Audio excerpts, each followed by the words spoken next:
Dear JoJo Siwa, you're not queer, you just want attention. And that's okay, but like, say that that's what it is. Welcome back to your favorite non-leftist lesbians YouTube channel, me. Make sure to subscribe if you are new here, because I don't just talk about LGBT topics, I talk about culture and politics and a load of other things. But the reason I wanted to touch on this specifically is because it reeks of narcissism. So for those of you who don't know, JoJo Siwa got her fame off of appearing on Dance Moms back in 2015. Since then, she continued grabbing the attention of super young girls with her music videos. And for a while there, even though I didn't like it, I didn't like see a problem with it. I thought it was cute. I thought it was empowering for young women, for young kids. Then in 2021, she came out as a lesbian. Again, fine. I'm fine with it. She then went on to go on shows like Ellen, wearing glittery, rainbowy everything. We all had that phase. Well, most of us did. She also was on Dancing with the Stars and made history as the first same-sex couple dance partners. I think they came in like second place, which cool, fine. Then she decided to pull a Britney and Christina and went all sexual, which,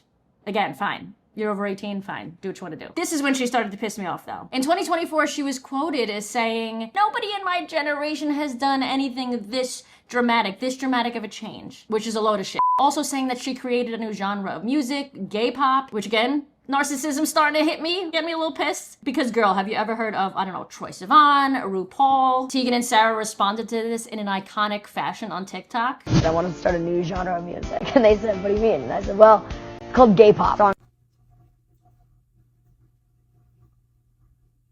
Amazing, by the way. Now, after all of the rainbow everything, speaking as a lesbian, being a lesbian pop icon, making gay music, gay pop, she decided the last few weeks to go on UK Big Brother and had a traumatic incident of Mickey Rourke or however you want to say it, saying that she wasn't really a lesbian. If I stay longer than 4 days, you won't be gay anymore. I can guarantee I will still be gay and I will still be in a very happy relationship. I'll tie you up. I can promise you that won't happen. Then he made a joke about how he was going to vote her out because she was a lesbian. Yeah, eventually. I'm gonna vote the lesbian out real quick. JoJo. That's homophobic. And then she went and cried because the trauma. She went and cried to her hot British castmate that she'd been cuddling and flirting with for the majority of the season, all while her girlfriend, well, now ex, was watching this unfold live on TV. This is all tiresome. But I know I'm not gonna have any trouble sleeping because of today's sponsor, Hypnosio. Yes, I believe in the power of hypnosis. Honestly, I've read, I think 7 or 8 books on past life regression therapy using hypnosis. I believe in the power of the mind. Hypnosio is a revolutionary self-hypnotherapy app designed to transform your weight loss journey by addressing the subconscious causes of weight issues. It actually helps rewire your brain's automatic food response and helps break emotional eating habits. And I've been there, right? When I'm stressed, I tend to either eat way too much or way too little. Diet and exercise, if we're being honest, only helps to a certain extent, but not to the amount that it could when also using the power of your own mind. Hypnosio helps you identify and release subconscious patterns that are holding you back from maintaining your goal weight and better sleeping habits. Personally, I do one guided session every day right before I go to sleep. Whether you're having trouble with weight loss, keeping it off long term, or emotional eating, this will help. Hypnosio provides a science-backed approach to sustainable weight management. People using hypnotherapy for weight loss have lost 2 times the amount of weight compared to using only traditional methods alone. Go and check them out. Link in the description below. Hypnosio is amazing. Use the power of your own mind and get off the medications. Do the work. Okay, you're capable of it. Do it. And then after all this bullshit, funnily enough, or ironic enough, a few days after Lesbian Day of Visibility, she decides to come out as queer to her drag queen castmate. "Oh no, I'm not lesbian, I'm queer." You know? And I think that's really cool. You know? I'm switching letters! You're a queer man. Fuck the L, I'm going to the Q! Did this bitch just say f the L? Remember back in the day when people like that would come out as lesbians just stayed being lesbians? You know, because it was such a huge process. We had to make sure that we knew who we were attracted to, and like none of it was for attention because it wasn't like a popularity thing. It wasn't like a fad. And all of this is such a ploy for attention. It's just, it can't be more obvious to me, honestly. The crying, the cursing, the one letter, f the L, the being excited about switching letters. Half of the JoJo is saying doesn't even make sense. If you like dudes, why don't you just come out as bisexual? Why come out as queer? Oh, because being bisexual is like not good enough these days. It's not woke enough, right? Queer can mean anything. Queer is different. It's edgy. Also, if you claim to have only liked girls beforehand, why were you dating someone that's non-binary? Because a non-binary person would say that they're not a girl, by the way. That's just very unwoke of you to begin with. So do you like girls or boys? Me? Girls. I know, I could tell. My partner is non-binary. I should say, why was she with somebody that was non-binary? Because they've since broken up. You mean your relationship? That is one of them. They straight up asked me if I was happy, and I said no. Went to the after party and was dumped. Was your relationship and what's going on between the two of you a catalyst in that? Now, the reason this pisses me off isn't because she came out as queer. We don't want her. Seriously, you could have her. She probably is more queer than Elle anyway. Because queer is clearly a political ideology. It's about being woke and annoying and narcissism galore. The reason I'm pissed is because I get tons of women in my DMs every day who truly are lesbians, right? Who will now see this and say, maybe I'm not enough. And yeah, this is an ongoing trend. I've seen this. People are afraid to just simply be lesbians these days. It's not cool enough. It's not woke enough. It's bigoted. It's not inclusive enough. When I go to pride parades, there are a ton of lesbians who are lesbians that don't want to admit it. This is an interview I filmed last October in Orlando at Orlando Pride. Are you guys homosexuals? Yeah. What kind of homosexual? That's not a good question for me. Oh, I guess I identify as lesbian. You're a lesbian? Yeah. And what about you? I'm bisexual. What about you? Undecided. Undecided. Maybe she'll meet somebody at the pride parade. Do you know? My girlfriend. Oh, okay. Oh, Gay. you're gay. Yeah, I'm So- definitely gay. So what was the question? What were you worried about answering? Well, I mean, it's just like, I guess like coming with like a specific label. If you have a girlfriend, you're at least a little gay. Well, yeah, no. Like, I am gay. Yeah, I'm gay. I like gay people.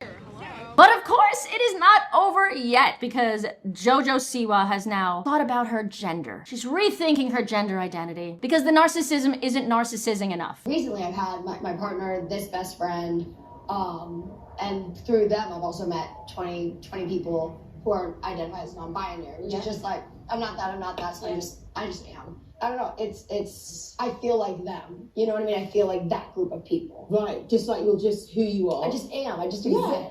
I just don't want to say it and then realize that it's not and take away from people who are.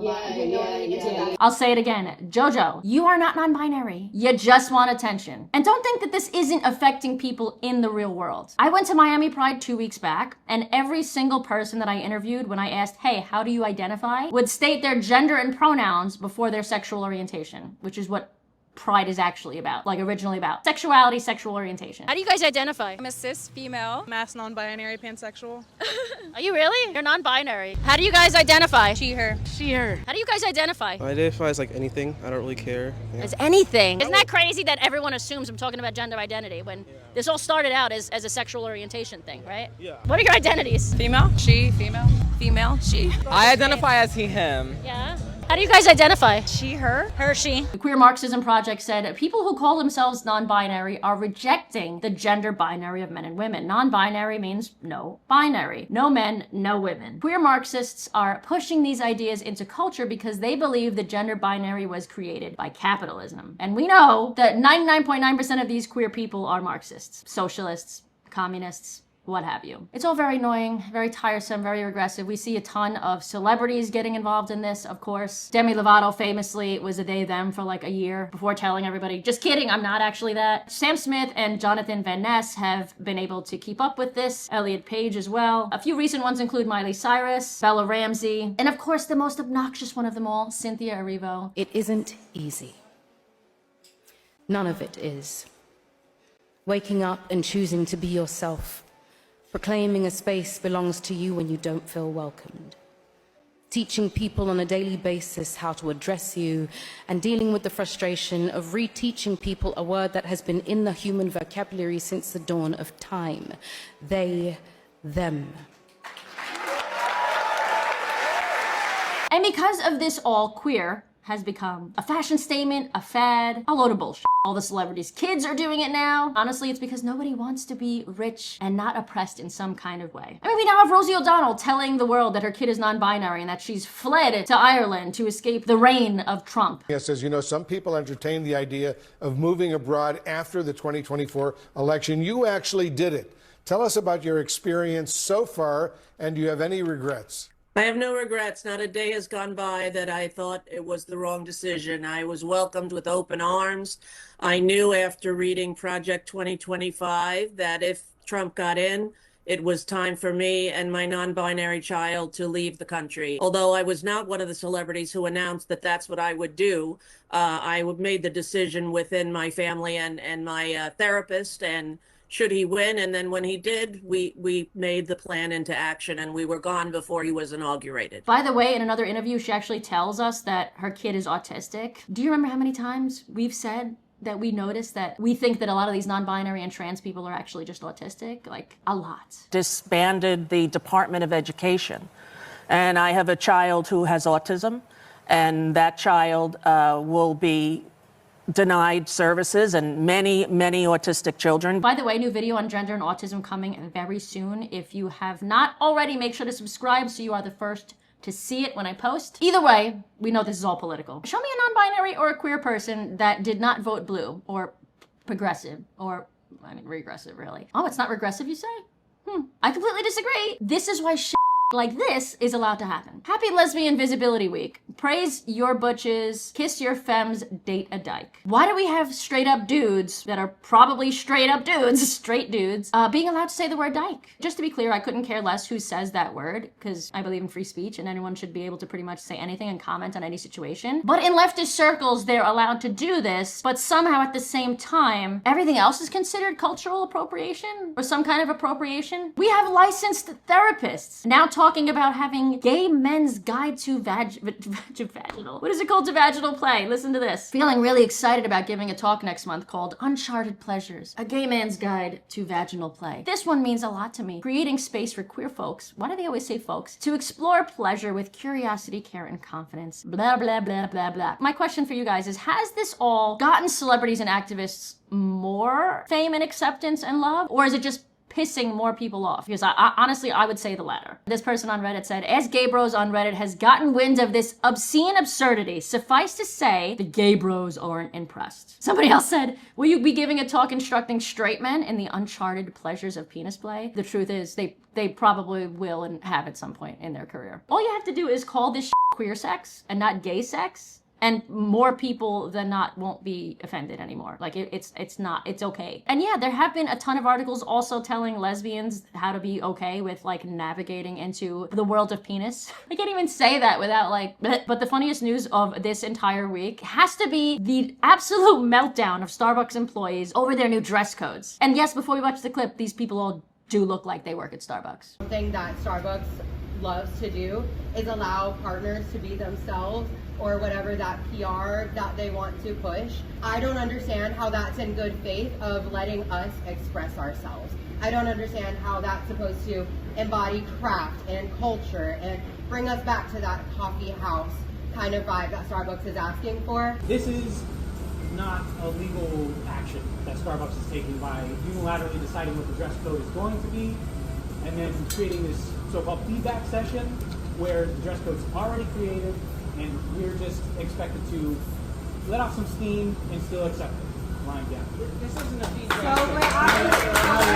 If you no longer identify as a lesbian, leave. If you don't like America, Rosie O'Donnell, leave. If you don't like Starbucks' new policies, bye, leave. I guarantee almost no one will miss you. Which brings us to today's spiritual common sense. You are the one in control of your happiness, of your inner peace. If you keep looking for outside validation, whether that's through the attention that you're getting for your sexual orientation, your gender identity, for which politics you have, if you're cool or not, if you live in fear of the world and of Trump, if you keep trying to make yourself feel better by controlling others, it's not gonna work. You're gonna be miserable. You're gonna hate life. You will be in hell, okay? That's what hell actually is to me, by the way. Not knowing who you truly are, living in a world of fear, of chaos, of uncertainty. Let me know what you guys think in the comments, though. If you enjoyed this video, give it a big thumbs up and make sure you go and check out today's sponsor, Hypnosio. Get better sleep and help your weight loss journey continue in the best direction. Make sure you go and support companies who support our morals and this channel. Other than that, I will see you guys back here in a few days with a brand new video. Until then, I love you. Love yourselves. Keep calling out the bullshit. Bye.